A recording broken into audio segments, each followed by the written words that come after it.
अस्सलाम वालेकुम and welcome to Kaam Kahani, a podcast for the career curious. आज हमारे साथ मौजूद हैं Hassam Khan. He is a tech recruiter. So आइए उनसे बात करते हैं about tech recruitment and the tech industry. Welcome Hassam Khan, how are you? Thank you so much, Haris, for calling me and having me over here. Thank you so much. Today is a strike, I know आज आपको आने में मुश्किल हुई होगी शायद। Yeah, kind of. But अच्छा रहा कि वो कराची के रोड अक्सर खाली कम दिखते हैं, तो अच्छा तो लगा। अच्छा ही होगा। Yeah, it was good. Thank you for the strike. तो हसाम, मुझे थोड़ा सा बताएं अबाउट टेक रिक्रूटमेंट। क्या है tech recruitment and how is it different from other types of recruitment? Yeah, so in Pakistan, अगर हम पाकिस्तान की बात करें, people are not very much aware about what IT recruitment is. क्योंकि उसमें होता ये है कि it is something which is still evolving. और उसके अंदर बहुत सी ऐसी चीज़ें होती हैं which are very different from the normal HR or the normal recruitment that we have in the market. So it's my 10th year, sorry, and I'm about to complete my 10 years next week. माशाल्लाह। So in that period, I learned a lot of things about how tech recruitment is happening across the globe after working for different countries and companies as well. So technical recruitment is mainly about IT recruitment that we talk about. कि जो हमारे पास multiple startups है दुनिया में which are working in the tech ecosystem. वहाँ पे if you're hiring software engineers, if you're hiring people related to tech industry, obviously that is technical recruitment. So everyone understand it according to their own knowledge. सब अपने तरीके से इसको समझते हैं. We meet different people across the globe जिसमें हर किसी की एक अपनी understanding होती है इसके बारे में. So IT recruitment is mainly about understanding कि क्या languages होती हैं, क्या frameworks होते हैं, what are the differences between CRMs and all. तो ये आपको एक शायद normal recruiter के अंदर ये चीज़ आपको नहीं दिखेगी if he is working into any other industry. But for IT recruiters I recommend कि उनको थोड़ी सी नॉलेज खुद से IT की लेनी चाहिए टू अंडरस्टैंड कि ये मार्केट है किस तरह की. तो आपको IT की नॉलेज और टेक्नोलॉजी की नॉलेज कहाँ से है? Because I know you are not a tech graduate. Yeah that is a question which everyone asks me. तो उसमें ये है कि देखें, if you are not a self learner it would be very difficult for you. तो देखें, कुछ चीज़ें होती हैं जो आपको लाइफ में शायद कोई ना सिखाए, वो आपको खुद सीखनी होती हैं. So for me it was similar to that. तो मेरे लिए भी यही था. मैंने बहुत सी चीज़ें इस इंडस्ट्री में आने के बाद सीखी, जिसके अंदर मैंने पढ़ा कि भाई स्क्रिप्टिंग लैंग्वेजेस क्या होती हैं, प्रोग्रामिंग लैंग्वेजेस क्या होती हैं, CRMs कौन से चल रहे हैं मार्केट में, ERPs क्या होते हैं. Then when you start something out, उसके बाद फिर आपको कुछ चीज़ें एक्साइट करने लगती हैं, फिर आप उसके बारे में और पढ़ते हैं. तो अगर मैं अपने स्टार्ट ऑफ द करियर की बात करूँ तो I started off with a company which was a B2B online e-commerce company back in 2013. So वहाँ पे पहली दफ़ा इंटरेक्शन हुआ था रिक्रूटमेंट से. That was my first job. It was actually an internship जहाँ से मैंने स्टार्ट किया था. Then it went into a job actually, and I work there for 2 years. तो वहाँ पे मुझे मैंने टेक्निकल सेल्स की रिक्रूटमेंट की. Then I did product development की रिक्रूटमेंट होती है, तो उसके अंदर आपकी IT की रिसोर्सेज होती हैं. सो वहाँ से that was the first time when I had that flavour कि जिसके अंदर आपको पता चलता है कि यार अच्छा ये भी एक डिफरेंट तरीके की रिक्रूटमेंट होती है. तो वहाँ से मेरा जो है ग्राफ स्टार्ट हुआ था. And then from there it's been almost 8 years उसके बाद से, जिसमें मैं टेक्निकल रिक्रूटमेंट ही कर रहा हूँ. I been doing it with different IT companies, different startups locally and internationally as well. So yeah we can talk about the journey in the next questions as well, if you would ask. So of course, no, I really want to know about the journey. तो आपने शुरू किया था, you did your bachelor's and masters in public administration. Yeah, I did my master's in public administration from KU on Department of Public Administration. Yes. So उसके बाद you joined a tech company. Yeah, luckily it was at that time it was I would say it was my luck that I got an opportunity in a company which was growing itself. So वहाँ पे fresh graduates को chances मिल रहे थे. So me and a fellow colleague of mine, in fact a couple of my colleagues went into that company into different domains. तो मैं HR में था. Then there was another friend of mine who was in HR as well. So we went over there and we got the opportunity to do the internship, and then फिर वो job में convert हुआ. और उस time we were very lucky that we got inducted into a company which was growing. तो वहाँ पे बहुत कुछ सीखने को मिल गया बहुत जल्द, क्योंकि डिफरेंट डिपार्टमेंट्स में मैंने काम किया, डिफरेंट डिपार्टमेंट्स के लिए रिक्रूटमेंट की. So yeah it was a good time to join a company, and I recommend everyone कि people try to work in companies के जो बहुत स्टेब्लिश्ड हो, Yeah. बट मैं कहता हूँ कि अगर आप इनिशियल स्टेज में हो अपने करियर के, तो try to go into companies which are growing themselves. उसमें you will have much better chances to grow with the company rather than you become a part of a machine, right? If you go in a bigger company, you will just be a part of a machine. Obviously there are bigger companies as well which give you a good culture and everything, but जो आपकी evolve होते हो ना आप, मैं ये समझता हूँ personally कि वो आप mid size या small sizes companies में ज़्यादा So you grow with the company. you grow with the company. Company gives you many chances to grow itself. So in IT recruitment or tech recruitment, what is a typical day in the life of an IT recruiter? उसमें तो काफ़ी सारी memes भी बनती हैं, हाँ. क्योंकि हमें बहुत सारे शॉक्स मिलते रहते हैं. ऑब्वियसली मेरा तो अब टाइम इतना हो गया कि now I am leading teams, I am leading departments of talent acquisition. तो मेरा इंटरेक्शन बहुत ज़्यादा कैंडिडेट्स के साथ इतना नहीं होता जितना इनिशियल ईयर्स में होता था. बट जब होता था तो कुछ चीज़ें बहुत बुरी लगती थी, जिसमें अक्सर लोग, मैं देख रहा होता हूँ लोग लिंक्डइन पे लिख भी रहे होते हैं कि यार हमारा कैंडिडेट ज्वाइन करने वाला था, वो लास्ट डे पे मना कर गया and then he declined the offer and everything.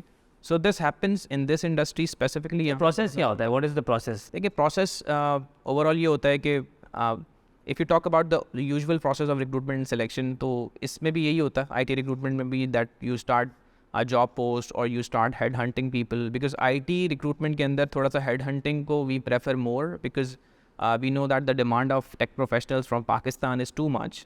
तो आप सिर्फ जॉब पोस्ट करके यू कैन नॉट फील कि यार आपके पास रिक्रूटमेंट रिज्यूमेज आ जाएंगी easily. It is not very. So for people who don't understand the difference, headhunting से मुराद है कि you go to the people instead of just putting up a post or expecting people to come to you. Exactly. So headhunting is like you are approaching people, you are reaching out to people who you feel can fill out your position.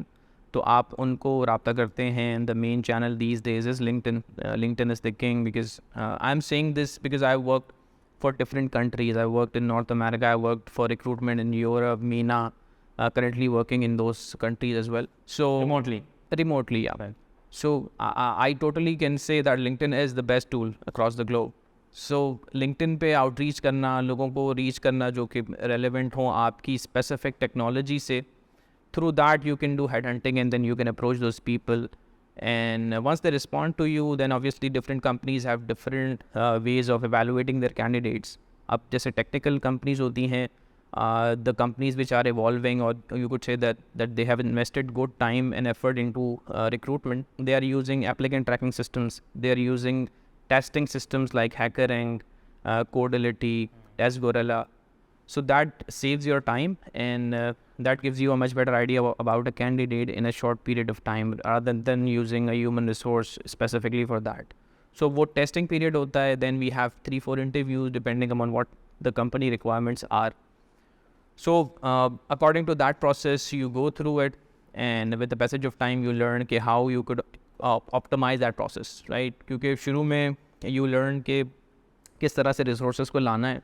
Then you need to understand how do you become a bridge between the hiring managers and then the requirements of a candidate. So which is the biggest, I would say, challenge for most of the, I would say, stakeholders that I meet in the daily routine. There are different companies who even reach me out for freelance recruitment as well, or for any company whenever I'm switching. So the pain area is that how would you bridge the gap between a hiring manager and the candidate who is hiring? Because obviously कोई hiring manager होता है वो चाहता है कि जो मैंने आपको JD दी है उससे 100% मैच करे एक candidate, which is not logically very easily possible. So you're a matchmaker basically, right? Yeah, आप चाहते हैं कि we are professional matchmaker. Professional matchmaker. Right. तो एक बात बताएं हसाम, अभी तो आजकल I think this is, especially this year, AI is on everyone's mind. Everyone's talking about ChatGPT and many other AI tools.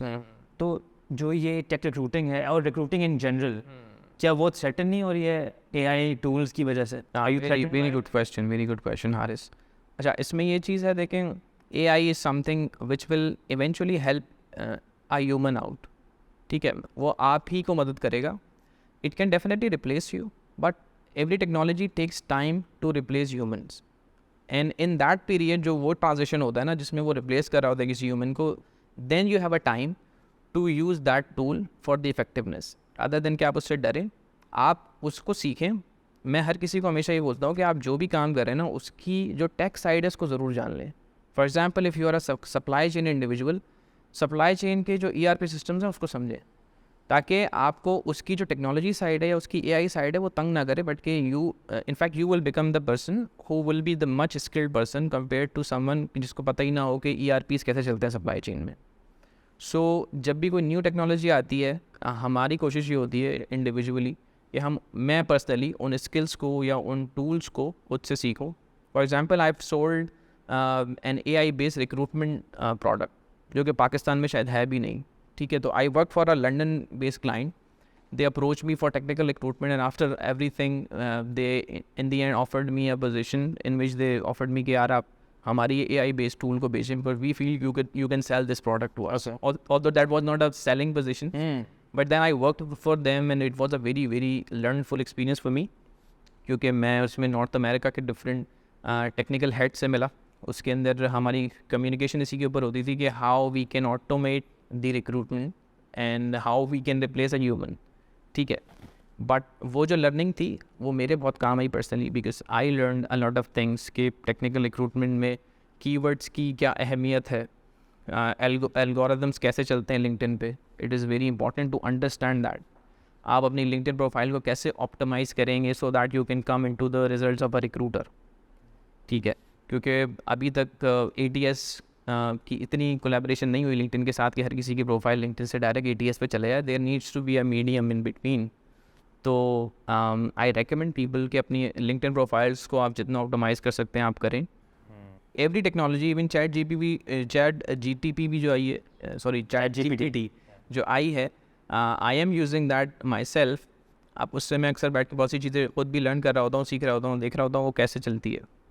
So initially these will help you out. हाँ, अगर आप उसको कहेंगे कि will it be a replacement of a human, so to a certain extent it could definitely be better than human as well. but जहाँ पे emotional question की बात होती है, या जहाँ आप कहते हैं कि यार अगर एक कैंडिडेट है उसने किसी कंपनी को ज्वाइन करना है, तो शायद वो चैट GP के लिए थोड़ा सा इनिशियली मुश्किल हो उसको कन्विंस करना और नेगोशिएट करना एंड टू टेल हिम और हर के क्या वैल्यूज़ हैं कंपनी की. But eventually it'll get there. Eventually but जो एक ह्यूमन एलिमेंट होता है ना, एक emotional element, They'll always be there. वो उसकी ज़रूरत मैं समझता हूँ बहुत मुश्किल है हटाना. लेकिन ये है कि कुछ जॉब्स हमेशा से रिप्लेस होती रही हैं और वो तो होंगी. What about tools like Turing या Test Gorilla for example, जिसके through employers automatically कैंडिडेट्स को अट्रैक्ट भी करते हैं और उनको फिल्टर भी कर लेते हैं. तो उसकी इन दैट केस तो रिक्रूटर की ज़रूरत ही नहीं, बिकॉज रिक्रूटर का तो काम ये होता है ना कि गेट द बेस्ट कैंडिडेट्स. तो ट्यूरिंग के अंदर तो as far as I understand it attracts candidates और वहाँ पर वो डिफरेंट टेस्ट्स वगैरह देते हैं and then they filter out the best candidates from there and employers so get to hire that. तो रिक्रूटर की इन अ वे ज़रूरत ही नहीं रही इन दैट सेंस. बिल्कुल. तो how it is are websites like those replacing recruiters? बिल्कुल है, लेकिन ऑब्वियसली एक परसेंटेज होती है. Every company can not afford Turing और Toptal or any other company. There are some local players as well who are trying to make similar products to that. You can ask them as well कि it will take a lot of time to replace humans. It cannot be done very easily. But again मैं ये नहीं कहता कि IT recruiters का कोई नेमुल बदल नहीं हो सकता. Obviously there could be a replica of it as well, or it could be a replacement of it. But to be honest, IT recruitment itself is very new in Pakistan specifically. तो जब technology यहाँ पे late आती है तो वो replace भी late होती है. हर चीज़ लेट हो रही है. एग्जैक्टली. तो हमें अगर बाहर ये चीज़ें अभी तक चल रही हैं और अभी तक रिप्लेस नहीं हुई हैं, तो शायद पाकिस्तान में 10 साल लगेंगे इसको रिप्लेस होने में. तो आपको क्या लगता है इन द नेक्स्ट 10 years आपका जो अभी रोल है as an tech recruiter, as a tech recruitment leader, वो किस तरह से चेंज होगा? How do you foresee it? Exactly. So उसमें होता ये है कि अगेन मैं सॉफ्टवेयर्स को बहुत ज़्यादा रेट करता हूँ. ऑब्वियसली AI जैसे आप कह रहे हैं, जैसे चैट GPT की बात हुई अभी, तो मैं समझता हूँ कि जितना ज़्यादा एक टेक लीडर को ग्रिप होगी ओवर दो softwares, like there is a term known as Boolean search, जिसके बारे में शायद आपको भी इल्म हो. सो एक बेसिक चीज़ है बहुत, लेकिन बहुत से लोगों को IT रिक्रूटमेंट करते हुए मैंने खुद भी देखा है, they are not aware about what it actually is. So if you are good at your skill, if you feel कि यार मैं जो काम कर रहा हूँ मैं उसको एक ऐसे लेवल पे ले जा चुका हूँ with the level of my skill, और मैंने काफ़ी सारी ऐसी चीज़ें सीख ली हैं which are not very easily findable in the market, so आपकी डिमांड तो हमेशा रहेगी। तो जो भी शख्स इस इंडस्ट्री में आना चाहता है या इस फील्ड में आना चाहता है वो टेक, क्योंकि टेक का रेवोल्यूशन आ चुका है, टेक रिक्रूटमेंट का रेवोल्यूशन पाकिस्तान में अभी तक लोगों को पता नहीं है। Like what I've been doing since 5 years is that I'm helping different MENA, North America and European clients to hire talent remotely from Pakistan and even within those countries as well. जैसे मैं Canada, America के अंदर वहीं पे लोगों को place करवाता रहा हूँ। सो जैसे लोग यहाँ से बैठ के फ्रीलांसिंग कर रहे होते हैं टेक्निकल सॉल्यूशंस की, तो मैं टेक्निकल टैलेंट की फ्रीलांसिंग कर रहा होता हूँ। So you might not find even hundreds of IT recruiters from Pakistan जो कि वो ये काम सिमिलरली कर रहे हों। So that's what I am saying कि जो चीज़ अडॉप्ट ही बहुत कम हुई है ना, वो रिप्लेस भी बहुत मुश्किल से होगी, क्योंकि जो चीज़ पहले अडॉप्ट होती है वो आसानी से रिप्लेस हो जाती है। सो मेरा परसेप्शन ये है कि अगर आपको किसी चीज़ को रिप्लेस करना है, आपको टाइम उसको काफ़ी देना पड़ेगा और उस पूरी मार्केट को पहले उस टूल को समझना पड़ेगा, क्योंकि अगर आप IT रिक्रूटमेंट को ही नहीं समझे तो उसके AI टूल भी आ जाएँ या चैट GPT भी उसके लिए कुछ कर ले, तो पहले मार्केट को समझना बहुत good point, that's a very good point. तो ट्यूरिंग और टॉपटेल इनके लिए अफोर्डेबिलिटी का इशू है, लोकल कंपनीज़ के लिए it is they are not very affordable, जबकि रिक्रूटर्स तो हमारे यहाँ हर रेट्स पे काम कर रहे होते हैं depending on their experience and exposure. Pakistan में टेक IT रिक्रूटमेंट के अंदर जो टैलेंट है, जो रिक्रूटर्स हैं, उनको किस तरह रेट करते हैं आप? देखिए, रेट करने वाला तो मैं कुछ नहीं हूँ मैं ये what is your opinion on the quality of those resources? Opinion की तो मैं वही बात कहूँगा कि ओपिनियन तो यही है कि it is something which is still unexplored in Pakistan, क्योंकि मैं जब बाहर के रिक्रूटर्स से कम्युनिकेट करता हूँ तो फिर मुझे पता चलता है कि यार हम लोग काफ़ी चीज़ें जो नहीं जानते थे, जैसे मैं भी बहुत सी चीज़ें उस वक्त नहीं जानता था जब मैंने इंटरेक्शन किया ग्लोबल मार्केट से। तो हम लोग जितना बाहर के लोगों के साथ काम करेंगे, मेरे ख्याल से हमारी जो IT रिक्रूटमेंट की जो फेटर्निटी है पाकिस्तान में, वो सीखेगी कि किस तरह से जो टूल्स को यूज़ करना है या जो रिसोर्सेज यूज़ करनी है वो कौन सी हैं, कौन से बहुत से ऐसे प्लगइन्स हैं जो मैं यूज़ करता हूँ जिनका मैंने बहुत से लोगों से पूछा है, उनको पता ही नहीं है कि वो क्यों यूज़ होते हैं। तो if they are not specifically talent acquisition tool but they are tools for lead generation.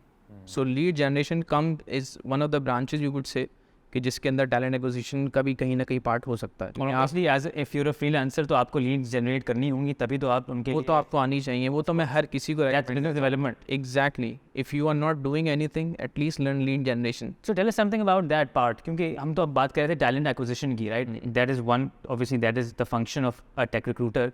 लेकिन टेक रिक्रूटर जब वो फ्रीलांस काम कर रहा होता है तो उसको अपने लिए बिजनेस भी तो लेकर आनी होती है, right? Which is the biggest and toughest part I would say. Exactly, so tell us about that part and how you learnt it and how you practice it.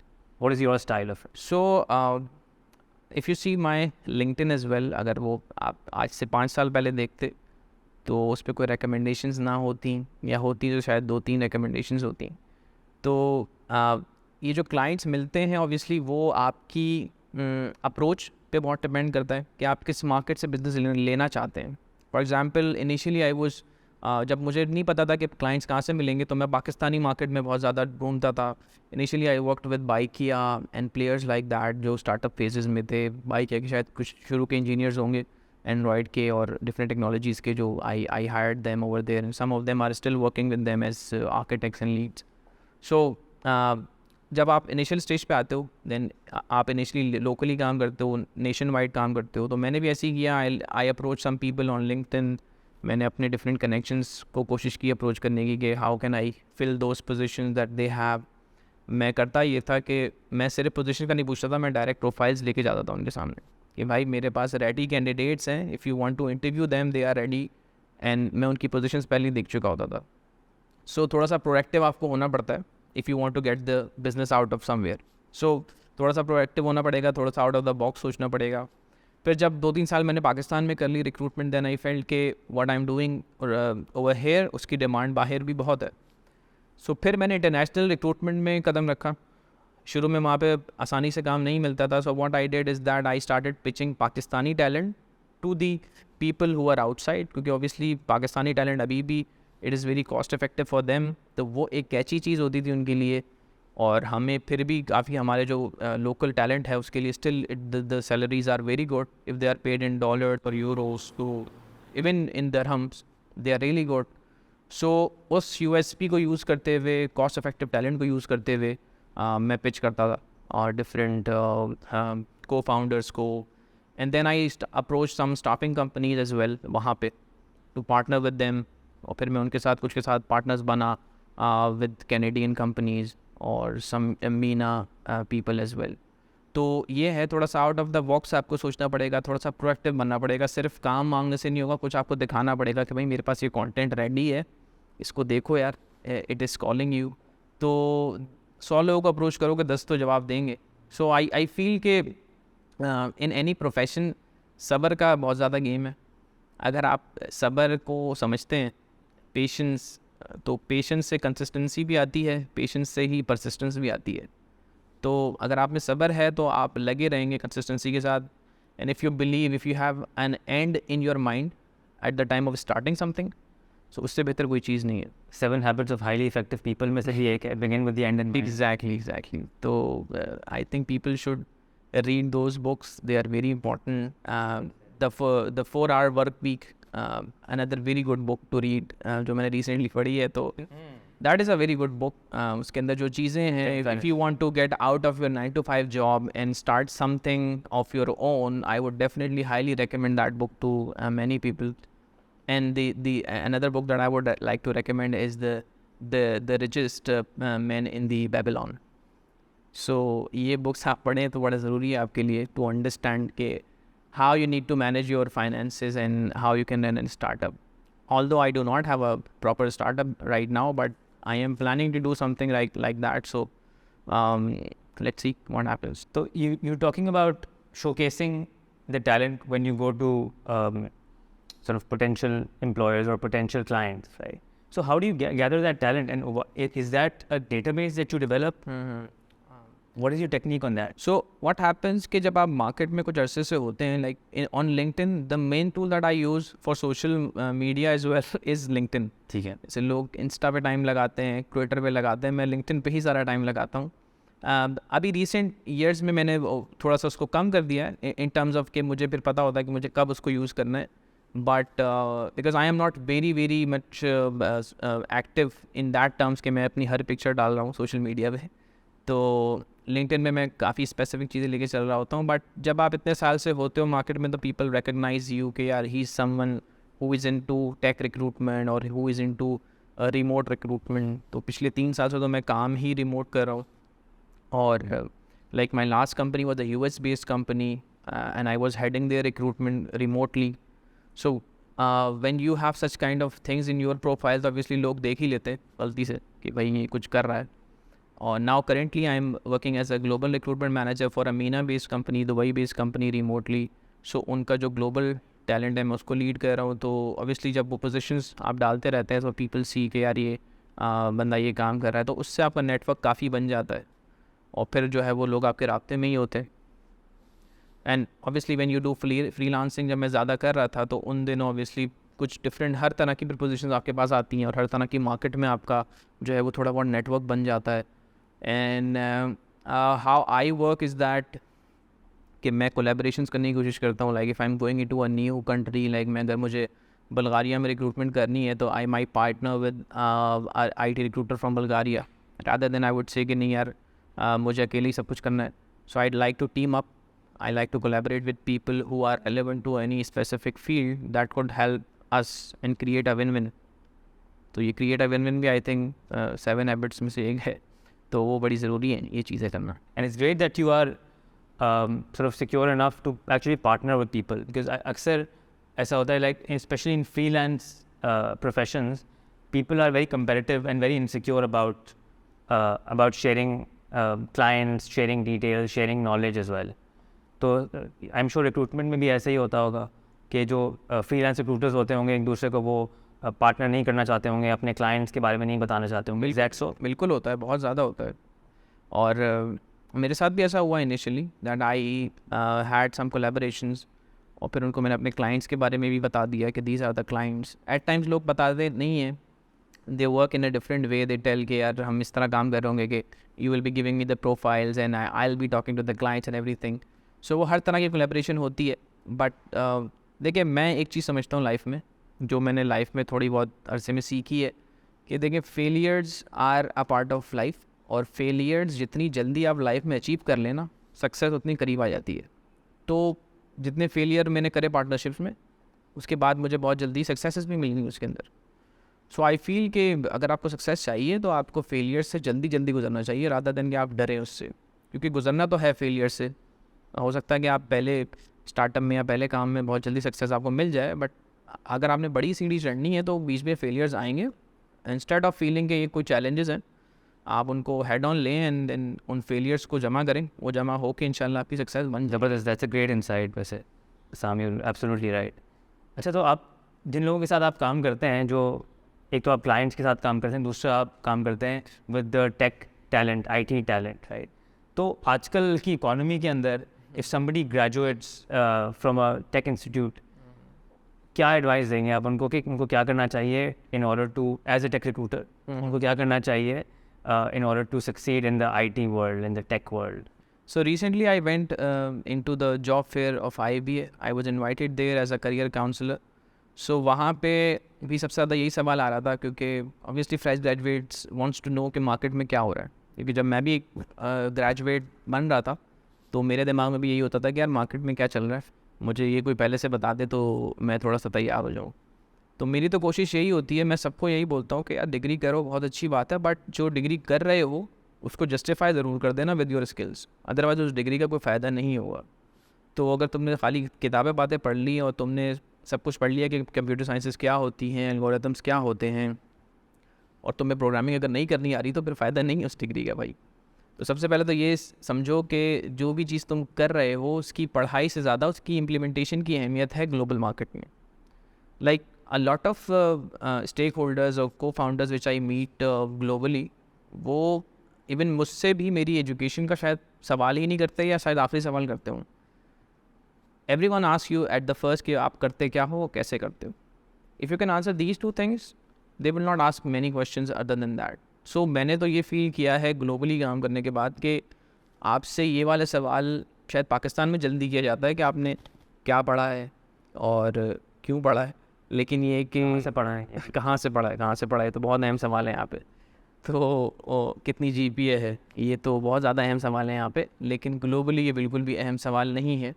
There are very specific companies जो कि prefer करती हूँ बाहर भी, but मुझसे तो अक्सर job description पे भी कहीं नहीं लिखा हुआ था कि किस यूनिवर्सिटी की रिसोर्स चाहिए आपको. तो what should those graduates do, या फिर जो यंग प्रोफेशनल्स निकले हैं उनको करना क्या चाहिए इन ऑर्डर टू सक्सीड? देखिए उसमें 2-3 चीज़ें हैं. एक तो अपने क्राफ्ट पे काम करना पड़ेगा आपको.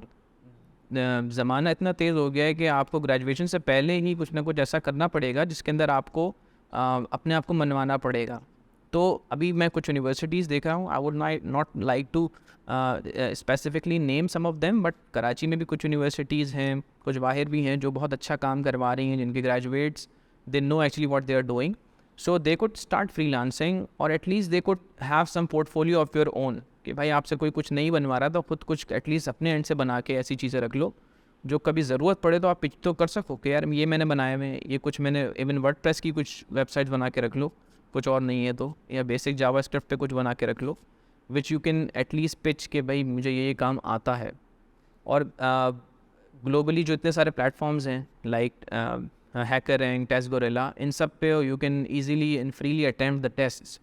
तो यहाँ पे आप जितनी ज़्यादा अटैम्प्ट दे सकते हैं टेस्ट की, अपने आप का अपना पोर्टफोलियो वहाँ से बनाएं. अगर कोई काम नहीं दे रहा तो वो सारे टेस्ट पास करें, उनको एक जगह जमा करें, और वो अपनी सारी लिंक्डइन पे शो करें कि ये सब टेस्ट मैं पास कर चुका हूँ, वो अपनी CV में डालें आप, रादर देन कि आप ये डालें कि मैं बहुत हार्ड वर्किंग हूँ और बहुत स्मार्ट हूँ. हार्ड प्रूफ दिखाएं उनको. आप उनको असल चीज़ दिखाएं कि सामने वाला आपकी क्या चीज़ देख के इम्प्रेस होगा. वो आपकी ये देख के इम्प्रेस होगा कि आपने एक ग्लोबल प्लेटफॉर्म के टेस्ट में कितना स्कोर किया, क्योंकि वो ग्लोबल टेस्ट है ना. तो हार्ड एविडेंस देख के ही एग्जैक्टली वो ये देखेंगे कि आप कितने पानी में हो in terms of your skill, actual skill. and while they're waiting for their next job, they should be working on their skill. Exactly skills पे तो देखें हमेशा काम करना है ना. मैं अब मेरे अपना फोकस सबसे ज़्यादा इस पे होता है कि मैं अब क्या सीख सकूँगा. तो आप अपनी स्किल्स कैसे डेवलप करते हैं on a regular basis as a recruiter? देखिए अब तो ITs भी और रिक्रूटमेंट की भी दो? हाँ, देखिए रिक्रूटमेंट में तो मैं कहूँगा कि अब मैं थोड़ा उस फेज़ में आ गया हूँ कि मैं रिक्रूटमेंट की स्किल्स से ज़्यादा I am into like meeting people. अब मैं उन स्किल्स पे जाता हूँ, सॉफ्ट स्किल्स पे ज़्यादा काम करता हूँ, या I do focus more on networking and everything, क्योंकि that is something which will benefit me in the longer run now. क्योंकि रिक्रूटमेंट वाला पार्ट जो है वो मैंने कुछ हद तक कम भी कर दिया है। I have I am working in a position where I am leading a team.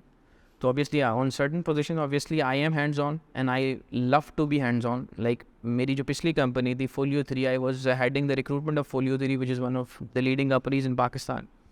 So वहाँ भी I was heading a team of 7-8 people, but मैं फिर भी hands-on रहता था because this is something which I like.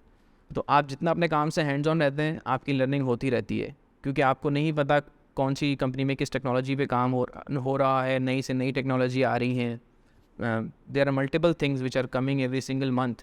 सो अभी ये chat GPT आ गया, इस तरह की मल्टीपल चीज़ें आती रहती हैं. तो आप जितना हैंड्स ऑन रहेंगे पोजीशंस के साथ for a being IT recruiter, तो आप चाहे लीड भी हो जाए, हेड भी हो जाए डिपार्टमेंट के, बट हैंड्स ऑन काम करना ज़रूरी है.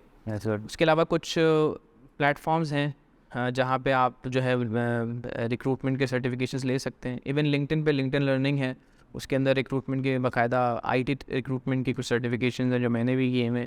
तो आई वुड रेकमेंड के जो वो इस प्लेटफॉर्म से आप फ़ायदा उठा सकते हैं.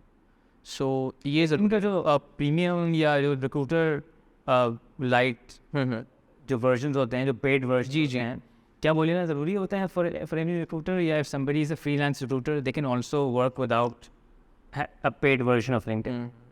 It all depends on your approach. आपकी रीच कैसी है, it all depends on that. कि if you have a very good connection, number of connections, so फिर आपके लिए शायद बहुत ज़रूरी ना हो रिक्रूटर लाइट लेना या रिक्रूटर लेना. Obviously रिक्रूटर लेना तो बहुत मुश्किल होता है when companies do not afford the real recruiter account. Recruiter light is quite I would से अफोर्डेबल, बट उससे भी एक स्टार्टर्ड पैकेज होता है जिसको हम कहते हैं premium business. I would recommend anyone कि कोई स्टार्ट कर रहा है as a student as well और initiator in the IT recruitment industry, they should go with the premium business. वो काफ़ी अफोर्डेबल होता है, इट्स अराउंड $60-70 पर मंथ. सो अब तो खैर डॉलर जहाँ चला गया वो अफोर्ड होना थोड़ा मुश्किल होगा, लेकिन ये कि वो सबसे सस्ता वाला आपका प्लेटफॉर्म होता है जिसके थ्रू आप काम कर सकते हैं. But to be honest skill इसके अंदर बहुत काम आएगा. जैसे मैंने आपसे बूलियन सर्च की बात करी, it is something which not very much known by people, but अब तो खैर काफ़ी लोगों को इसका पता होता है. But there are many ways that you can find talent. So मैंने कहा lead generation is a very useful tool for head hunters. For IT recruiters lead generation के टूल्स को भी समझें आप, उसके प्लगइन्स को भी जाने जो क्रोम में ऐड होते हैं. They could give you much more information than LinkedIn gives you. ये मैं आपको बात बता रहा हूँ अपने एक्सपीरियंस की बेस पे.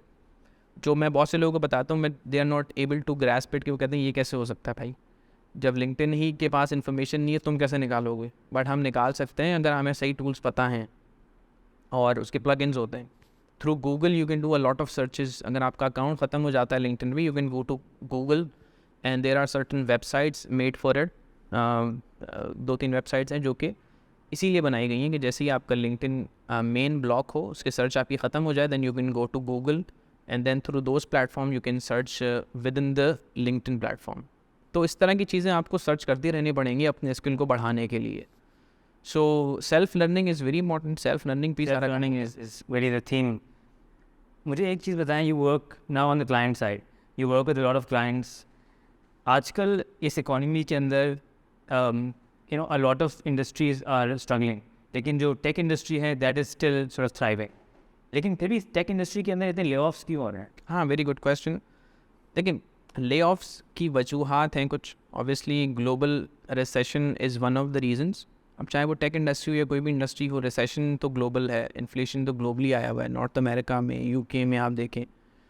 और फिर जो अभी वॉर हुई यूक्रेन और रशिया की, तो उसने काफ़ी इम्पैक्ट किया हुआ है दुनिया को. अब चाहे आपको इसको माने या ना माने, बट उसका इम्पैक्ट बहुत ज़्यादा है. टेक इंडस्ट्री पे भी आया है और बाकी सब इंडस्ट्रीज़ पे भी आया है. कुछ कंपनीज़ ने अपनी इन्वेस्टमेंट के डिसीजंस की वजह से ले ऑफ्स किए. लाइक माइक्रोसॉफ्ट ने, मेटा ने, इन्होंने अपने मेटावर्स में काफ़ी पैसा लगाया. फेसबुक ने, which did not eventually come out as a very good product. तो जिसकी वजह से उन्हें ले ऑफ्स करने पड़े. बट डिफरेंट कंपनीज के डिफरेंट रीजन से, but majority was because of the global economic condition. So देखिए, अब एक वो चीज़ भी होती है ना कि अब लोगों को ये भी समझ आ गया रिमोट वर्किंग के बाद कि अंग्रेज़ों को भी ये चीज़ समझ आ गई है कि अगर मैं किसी को वहाँ पे $15,000 पर मंथ दे रहा हूँ, उसी तरह का टैलेंट या उससे 19-20 टैलेंट मुझे पाकिस्तान से या एशिया से मिल जाएगा इन 1/3 या चलो आप कह लो हाफ में. तो ये चीज़ उनको समझ आई है. So a lot of business coming to Pakistan which is good. या आप कह लो हमारी नेबरिंग कंट्रीज में भी आ रहा है. But yes, if I talk about global ecosystem of technology, तो उसके अंदर ले ऑफ्स तो आए हैं. But I would not say कि it is a very very bad thing to happen, क्योंकि पेंडेमिक के अंदर बहुत सी कंपनीज ने ओवर हायरिंग भी की है, because they were seeing a lot of business coming in, so they did a lot of hiring which in the end they had to let them go.